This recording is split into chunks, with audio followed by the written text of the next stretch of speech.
Hi guys, it's me, Professor D, and welcome back to my YouTube channel. On this video, I'm going to be going over pediatric cardiovascular disorders. Now, before we get started, as always, I'm going to ask you to please support me and support this channel by liking this video. You're going to love it, so go ahead and give it a thumbs up now so you don't forget. Subscribe to my channel if you haven't done so already, and be sure to check out the audio lessons that I have available on my website. If you are a current nursing student and you are struggling, you have to do really well on your upcoming quiz or exam, be sure to check out those audio lessons.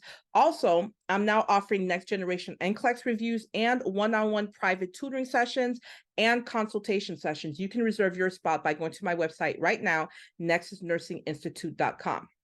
Almost daily, you can find me covering a variety of different nursing topics across my other social media platforms such as TikTok, Instagram, and Facebook. So please be sure to check me out there. Without any further ado, guys, let's get started. Pediatric cardiac disorders. First question. You're auscultating the first heart sound. When does this occur? Is it late in diastole, early in diastole, with the closure of the mitral and tricuspid valves, or with the closure of the aortic and pulmonic valves? We're talking about the first heart sound. When does this occur?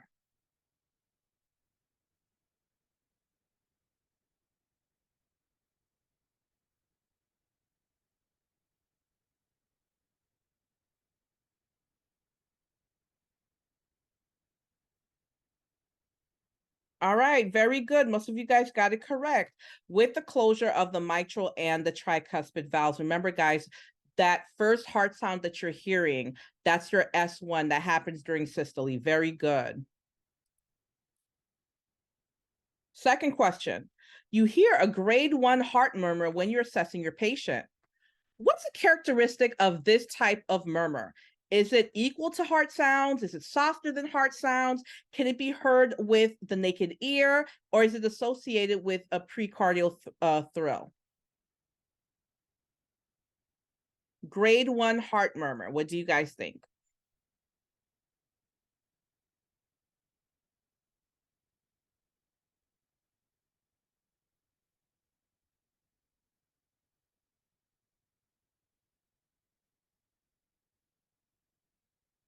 Okay, most of you guys got correct. Softer than heart sounds. Very, very soft. Very, very hard to hear. Very hard to hear. So that's absolutely correct. Softer than heart sounds. You really got to strain your ear to hear. Select all that applies. So your patient is diagnosed with cardiogenic shock. What symptoms would you expect to see in this type of patient? Now, this is select all that applies, so look at your choices. Decreased urine output, bradycardia, tachypnea, bounding peripheral pulse, capillary refill less than 3 seconds, anxiety.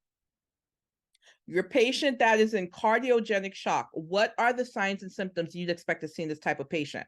Decreased urine output, bradycardia, tachypnea, bounding peripheral pulse, capillary refill being less than 3 seconds, and anxiety.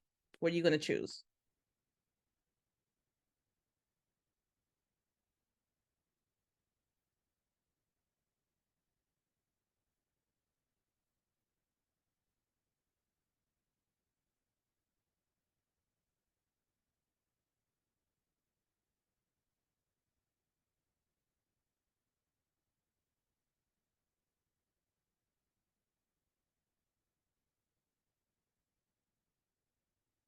Okay, so let's talk about this, guys. Cardiogenic shock. The body is not getting enough of the oxygen, vitamins, mineral nutrients, everything that needs to survive, including the heart muscle itself, right? So what are we going to see? What are those clinical manifestations? Absolutely decrease urine output. Your body's meant to survive no matter what. So yes, your kidneys are going to shut down and it's going to divert all of the fluid that's needed to the important organs, such as what? Your brain, your heart, right? That's what it's going to attempt to do. That's a compensatory mechanism. So yes, we're going to see decreased output. Tachypnea. Why do you think the respirations are going to increase? Just like the kidneys are trying to compensate so you can survive, your lungs are going to try to compensate so you can survive. Remember, the oxygen is being carried in the hemoglobin, which is being carried in the RBC, which is part of what? The blood. The blood is not going where it needs to go. The blood is not giving the perfusion that it needs to give. So the lungs are going to compensate by increasing its rate to try to get oxygen to the tissues that so badly need it. And lastly, anxiety. Absolutely. The patient is going to have that feeling of doom. They're going to be anxious. They're going to be irritable. All of those are signs and symptoms of cardiogenic shock. Besides that, patient will have pale extremities. The extremities will be cool, right? Your extremities are nice and pink. You want to know why? Because of the blood flow. They're nice and warm. You want to know why? Because of the blood flow. But this type of patient, their extremities will be cool. They'll be white or pale, right? So all of those are signs and symptoms. Now let's look at the wrong answer. Bradycardia, no. Your body's going to try to survive no matter what. So if anything, what's your heart going to do? It's going to increase its rate because it's trying to push oxygenated blood to the tissues. No on-bounding peripheral pulse. In order for you to have bounding peripheral pulse, you have to have what? Increased circulation, right? Is that what's happening in cardiogenic shock? Absolutely not. We're seeing the opposite. So we're not going to have a bounding peripheral pulse. If anything, that pulse is going to be what? Weak. It's going to be thready. And last, on capillary refill, less than 3 seconds. We like capillary refill less than 3 seconds. That lets us know there's good circulation. If the patient's going through cardiogenic shock, they're not going to have good circulation. It's going to be the opposite. So if anything, capillary refill is going to be much more than 3 seconds. Okay, so that's why the correct answers are the correct answers and the wrong answers are the wrong answers. Let's keep going. All right, type in your answer for this one. Your patient's going through shock. You're ordered to give 10 milliliters per kilogram of normal saline. All right. The child weighs 40 pounds. How many milliliters should you give? Type in your answer. Guys, those of you who are on the live, you couldn't get into the class, type your answer on the screen. Tell me how much you're going to give. The order is 10 milliliters per kilogram of normal saline, and your patient weighs 40 pounds. How many mLs are you going to give?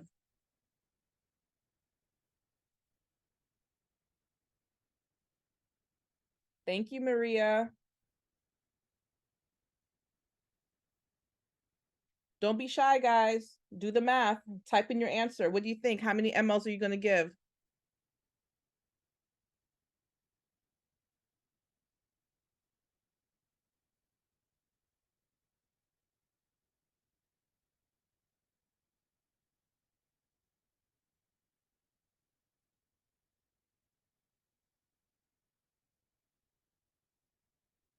Okay, let me take a look.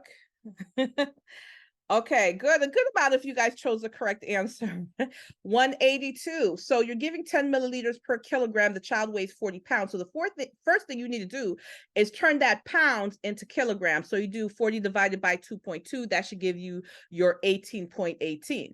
Once you get that 18.18 kilograms, that's what you're going to multiply by your 10, and you're going to get 182. 182 mLs is what you're going to give the patient. If any of you guys excuse me, are struggling with dosage calculation, I have plenty of videos both in my pharmacology playlist and my fundamentals of nursing playlist. I have lots of videos to teach you how to do the nursing math.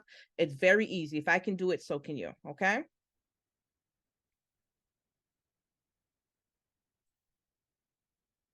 All right. You're preparing a child for a cardiac cath. Prioritize your steps in the correct order. So you guys are going to have to put this in the correct order. What are you going to do from first to last? And you only have 4 steps.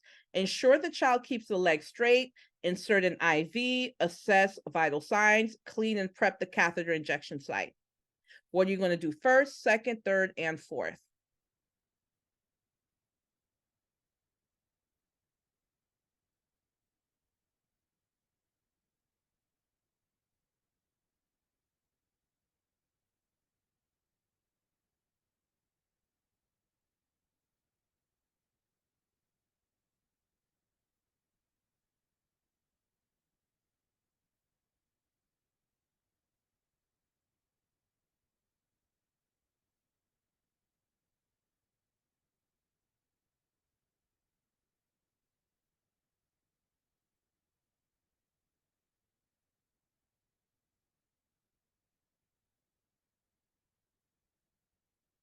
Only 2 of you guys got this correct. All right, so the first thing you're always going to do is assess. You got to get information, right? Before you do anything, you assess your patient. You're going to take vital signs, take the patient's vitals. You're going to listen to the lungs. You're going to listen to the heart rate. You're going to assess your patient. That is the first thing that you're going to do. After you assess your patient, you're going to insert the IV. After you insert the IV, you're going to, I didn't have this on there, but just so you know, after you insert the IV, you're going to go ahead and put the EKG monitoring on them. After you do that, you're going to cleanse and prep the catheter injection site, that femoral area. That's where you're going to prep. And then, of course, you're going to ensure that the child keeps the leg straight for that procedure, for after that procedure, right? So this is the list that you're going to do. You're going to assess your patient first. You're going to insert the IV. You're going to go ahead and hook them up to the monitoring. Then you're going to clean and prep the catheter. And of course, ensure that the child keeps their leg straight.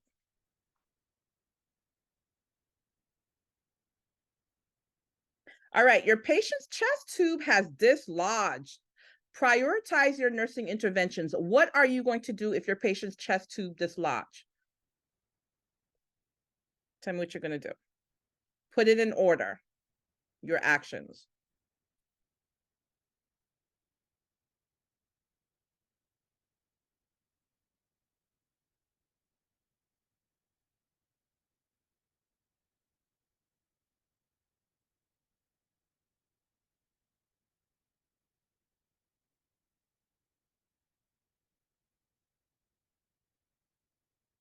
I see you guys on the live. You're very close. Very close.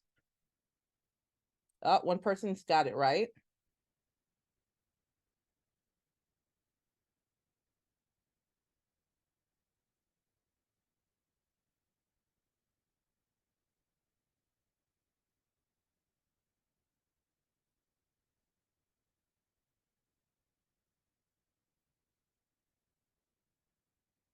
Only 2 people got this right? Okay.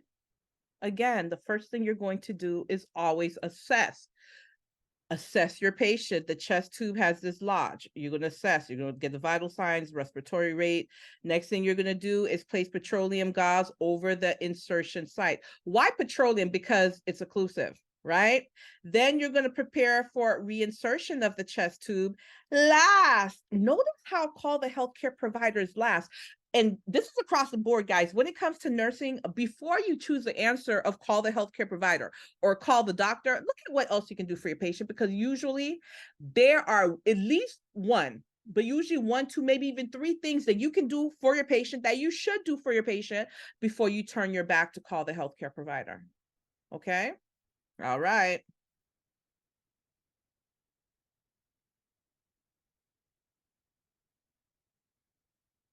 Which symptom is consistent with a diagnosis of left-sided heart failure? Weight gain, peripheral edema, neck vein distension, tachypnea, and dyspnea. Which symptoms consistent with the diagnosis of left-sided heart failure?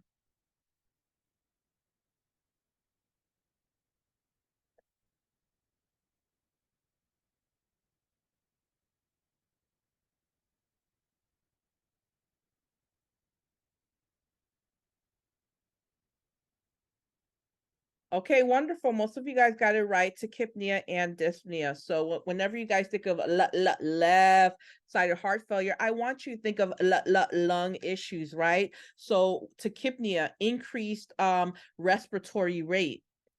Think about what's also dyspnea, difficulty breathing. Those are lung issues for left-sided heart failure.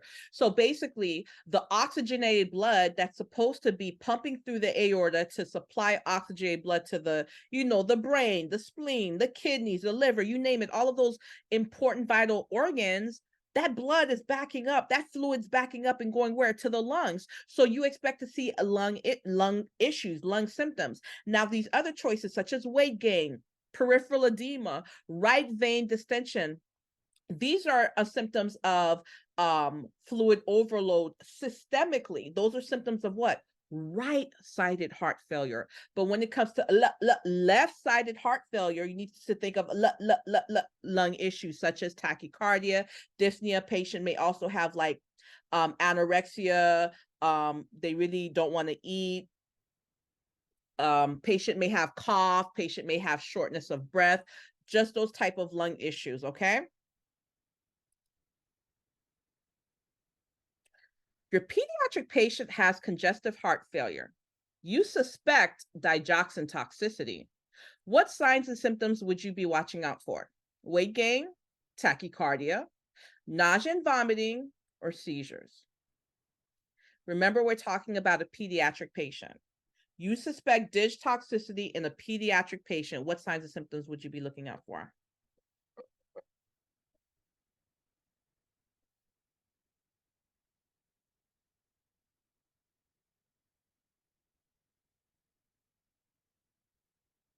Very good, nausea and vomiting. You guys all got this correct. Very good. Type in your answer. This is another math question. You're ordered to give captopril 1.5 milligrams per kilograms per day in divided doses every 12 hours. The infant weighs 10 kilograms. How many milligrams are you going to give?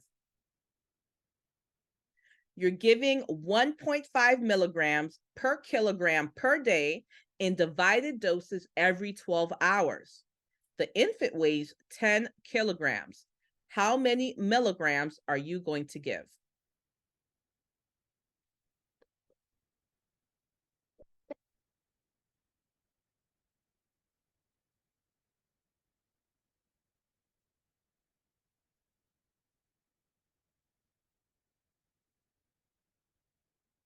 Make sure you guys are reading carefully.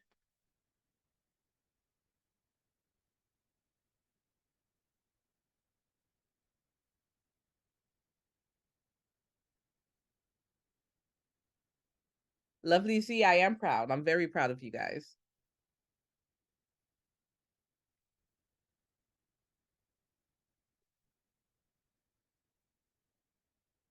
All right, 7.5. 7.5. So guys, you're given 1.5 milligrams per kilogram.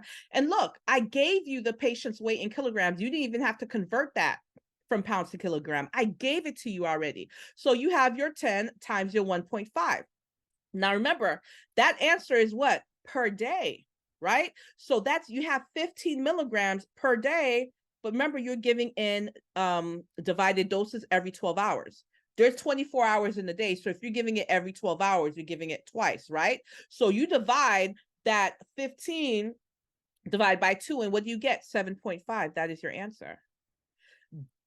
Listen, guys, don't forget, when you're looking at the math, sometimes it'll say day, sometimes it'll say dose.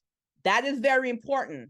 Dose is how much you're going to give every time you give it to the patient, and day is the accumulation of every time you gave to that patient that 24 hours, how much you gave. So you have to pay attention, okay? And then when we keep going, it says every 12 hours. Be careful. Don't make silly mistakes. All right, select all that applies. You just administered, remember that 7.5 milligrams? You just gave it, all right? What are the desired effects of this medication? So you were ordered to give the captopril. You figured out the math. You gave 7.5 milligrams of captopril. What are the desired effects that you want to see happen with this medication? Excuse me. And here are the choices: increase blood pressure, decrease blood pressure, increase preload, decrease preload, increase urine output, decrease urine output. What are the desired effects of this medication? And for a bonus point, those of you on the live, can you tell me what class of medication this is? Captopril?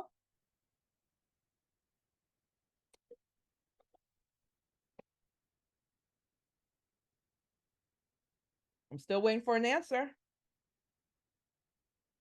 Yes, ACE inhibitor, very good.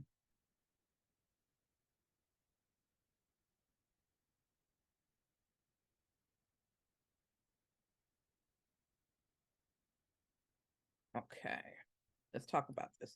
So Captopril is an ACE inhibitor. It causes vasodilation. It decreases the secretion of aldosterone. It prevents the conversion of angiotensin 1 to angiotensin 2, right? So with all of that in mind, what would be the desired effects of this medication? Definitely to decrease the blood pressure, definitely to decrease the preload, and definitely to increase the urine output. Because guess what? That increased urine output will also bring down what? The blood pressure. Remember, when it comes to ACE inhibitors, the three main things that the ACE inhibitors do: they cause vasodilation, they decrease the secretion of aldosterone, and they prevent the conversion of angiotensin 1 to angiotensin 2 in the kidneys, okay? All right, last question. Put in order. Your patient just had a cardiac cath and is bleeding from the femoral site.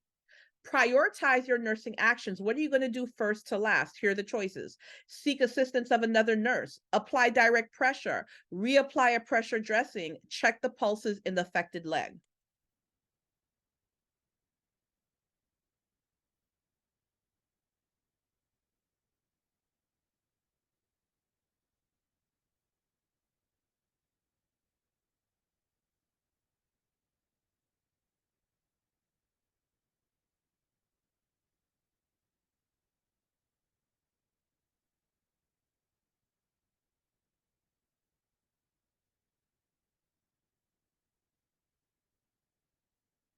Okay, hi, at least you're honest. I should have had a choice, Professor D. I have no clue. I feel like a few of you guys are going to be tricked on this. We're going to talk about it though. No one got this right. And I know why no one got this right, because I'm pretty sure the first thing you wanted to do was check the pulses in the affected leg. And you're saying to yourself, because Professor D, you told us assess, assess, assess. Absolutely. But you have to assess because it makes sense, not just to assess. And here's what I mean by that. Let's go back to the question. It said your patient just had a cardiac cath. Let's stop right there, because we know any invasive procedure that patient has, automatically, if it's something invasive, we're going to be concerned about them getting infection. We're going to be concerned about them getting a clot or a pulmonary embolism, and we're going to be concerned about hemorrhage, right? Automatically. Let's keep going. And is bleeding from the femoral site. That means you assess that femoral site. Otherwise, you wouldn't have known they was bleeding. So you saw that that patient is bleeding from the femoral site. Guess what? That was your assessment. You taking the time to check the pulses in the affected leg, is that going to change your action of actually putting pressure on the site? Absolutely not. Don't waste time. The fact that you assessed that site and you saw that it was bleeding, that was your assessment, honey. It's time to move on. We're going to apply direct pressure. That's the first thing we're going to do. We're going to apply direct pressure because we're trying to slow down that bleeding. Then we're going to reapply a pressure dressing. After that, we're going to scream for help. And last, we're going to check the pulses in the affected leg. Why is check the pulse in the affected leg last? That's called evaluation. We did our assessment that was looking at the site and seeing that it was bleeding. We did our intervention, which was applying a pressure ulcer, applying a pressure, and then putting a pressure dressing and calling for help. All of those were nursing interventions, but now we got to see if it worked. How do we see if it worked? We check the pulses in the affected leg. And hopefully patient has a strong pulse, because guess what? What you're going to do next is call the healthcare provider, and you're going to have to say something to them. You're going to have to say, hey, I walked in the patient's room and I saw they were bleeding. I applied pressure. I put a pressure dressing. I got the help of another nurse. I took vitals. Here are the patient's vital signs. I checked the pedal pulse, and I checked both because I got to compare one from the other, right? And here are my results. You got to have something to tell the healthcare provider. Does that make sense, guys? That's right, Sophie. Excuse me, Sojo255. ADPI, assessment, diagnosis, planning, intervention, and last, evaluation. All right, guys, this was a quick Kahoot. Let's see how well you did.